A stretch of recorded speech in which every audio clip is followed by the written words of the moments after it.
Guy de Maupassant, Auchan. À Octave Mirbeau. Les deux chaumières étaient côte à côte, au pied d'une colline, proche d'une petite ville de bains. Les deux paysans besognaient dur sur la terre inféconde pour élever tous leurs petits. Chaque ménage en avait 4. Devant les deux portes voisines, toute la marmaille grouillait du matin au soir. Les deux aînés avaient 6 ans et les deux cadets 15 mois environ. Les mariages et ensuite les naissances s'étaient produits à peu près simultanément dans l'une et l'autre maison. Les deux mères distinguaient à peine leurs produits dans le tas, et les deux pères confondaient tout à fait. Les 8 noms dansaient dans leur tête, se mêlaient sans cesse, et quand il fallait en appeler un, les hommes souvent en criaient 3 avant d'arriver au véritable. La première des deux demeures, en venant de la station d'eau de Rolleport, était occupée par les Tuvache, qui avaient 3 filles et un garçon. L'autre masure abritait les Valin, qui avaient une fille et 3 garçons. Tout cela vivait péniblement de soupe, de pommes de terre et de grand air. À 7 heures le matin, puis à midi, puis à 6 heures le soir, les ménagères réunissaient leurs mioches pour donner la pâtée, comme des gardeurs d'oies assemblent leurs bêtes. Les enfants étaient assis par rang d'âge devant la table en bois, vernie par 50 ans d'usage. Le dernier moutard avait à peine la bouche au niveau de la planche.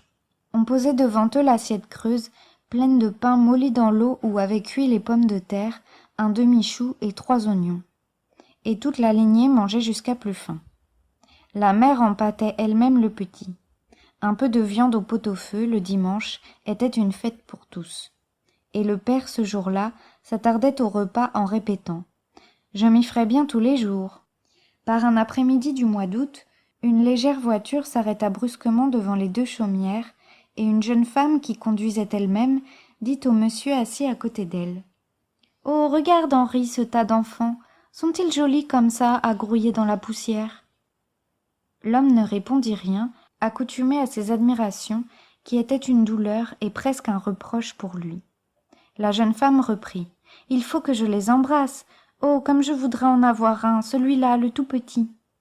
Et sautant de la voiture, elle courut aux enfants, prit un des 2 derniers, celui des Tuvache, et l'enlevant dans ses bras, elle le baisa passionnément sur ses joues sales, sur ses cheveux blonds frisés et pommadés de terre, sur ses menottes qu'il agitait pour se débarrasser des caresses ennuyeuses. Puis elle remonta dans sa voiture et partit au grand trot. Mais elle revint la semaine suivante, s'assit elle-même par terre, prit le moutard dans ses bras, le bourra de gâteaux, donna des bonbons à tous les autres, et joua avec eux comme une gamine, tandis que son mari attendait patiemment dans sa frêle voiture. Elle revint encore, fit connaissance avec les parents, reparut tous les jours, les poches pleines de friandises et de sous. Elle s'appelait madame Henri Dubière. Un matin, en arrivant, son mari descendit avec elle, et sans s'arrêter aux mioches qui la connaissaient bien maintenant, elle pénétra dans la demeure des paysans.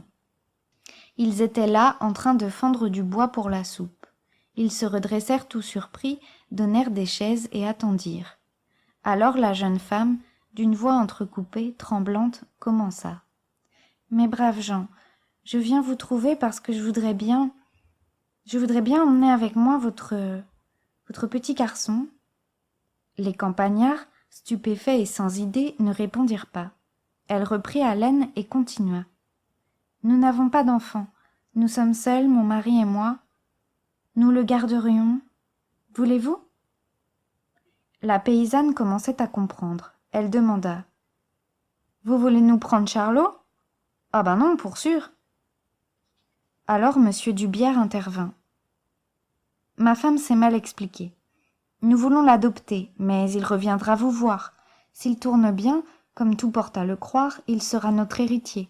Si nous avions par hasard des enfants, il partagerait également avec eux.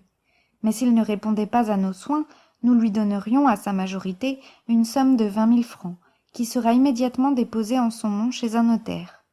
Et comme on a aussi pensé à vous, on vous servira jusqu'à votre mort une rente de 100 francs par mois. Avez-vous bien compris ?» La fermière s'était levée toute furieuse. « Vous voulez que je vous vendions Charlot ? Ah mais non, c'est pas des choses qu'on demande à une mère, ça. Ah mais non, ce serait une abomination. » L'homme ne disait rien, grave et réfléchi. Mais il approuvait sa femme d'un mouvement continu de la tête. Madame Dubière, éperdue, se mit à pleurer et se tournant vers son mari avec une voix pleine de sanglots, une voix d'enfant dont tous les désirs ordinaires sont satisfaits, elle balbutia. « Ils ne veulent pas, Henri, ils ne veulent pas. » Alors ils firent une dernière tentative. « Mais, mes amis, songez à l'avenir de votre enfant, à son bonheur, à... » La paysanne, exaspérée, lui coupa la parole. « C'est tout vu, c'est tout entendu, c'est tout réfléchi. Allez-vous-en, et puis que je vous revoie point par ici. C'est-y permis de vouloir prendre un éléphant comme ça ?» Alors madame Dubière, en sortant, s'avisa qu'ils étaient deux tout petits, et elle demanda à travers ses larmes, avec une ténacité de femme volontaire et gâtée qui ne veut jamais attendre. « Mais l'autre petit n'est pas à vous ?» Le père Tuvache répondit. « Non, c'est au voisin, vous pouvez y aller si vous voulez. » Et il rentra dans sa maison, où retentissait la voix indignée de sa femme. Les Valin étaient à table, en train de manger avec lenteur des tranches de pain qu'ils frottaient parcimonieusement avec un peu de beurre piqué au couteau dans une assiette entre deux. Monsieur Dubière recommença ses propositions, mais avec plus d'insinuation, de précaution oratoire, d'astuce. Les deux ruraux hochaient la tête en signe de refus. Mais quand ils apprirent qu'ils auraient 100 francs par mois, ils se considérèrent, se consultant de l'œil, très ébranlés. Ils gardèrent longtemps le silence, torturés, hésitants. La femme enfin demanda. « Qu'est-ce que t'en dis, l'homme ?» Il prononça d'un ton sentencieux. « Je dis que c'est point méprisable. » Alors madame Dubière, qui tremblait d'angoisse, leur parla de l'avenir du petit, de son bonheur et de tout l'argent qu'il pourrait leur donner plus tard. Le paysan demanda. « C'te rente de 1200 francs, ce sera promis devant le notaire ?» Monsieur Dubière répondit. « Mais certainement, dès demain. » La fermière, qui méditait, reprit. « 100 francs par mois, c'est point suffisant pour nous priver du petit. Ça travaillera dans quelques ans, Stéphane. Il nous faut 120 francs. » Madame Dubière, trépignant d'impatience, les accorda tout de suite.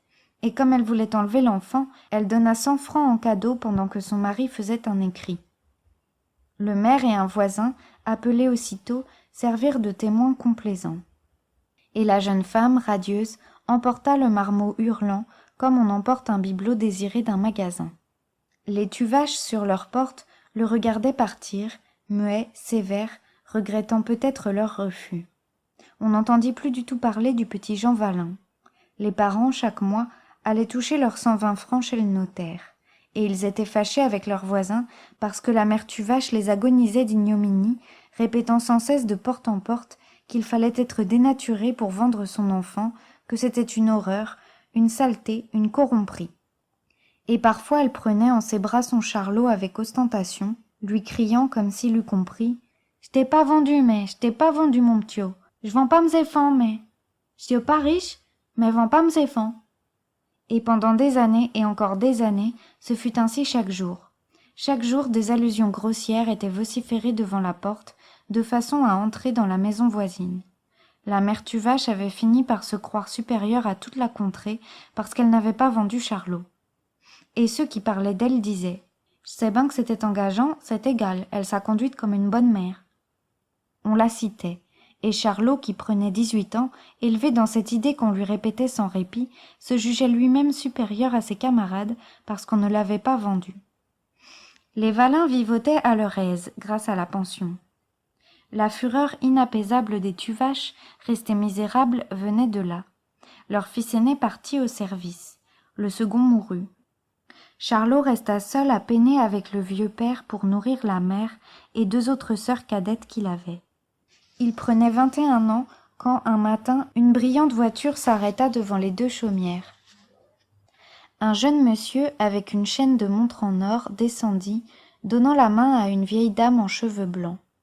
La vieille dame lui dit « C'est là, mon enfant, à la seconde maison. » Et il entra comme chez lui dans la masure des Valin.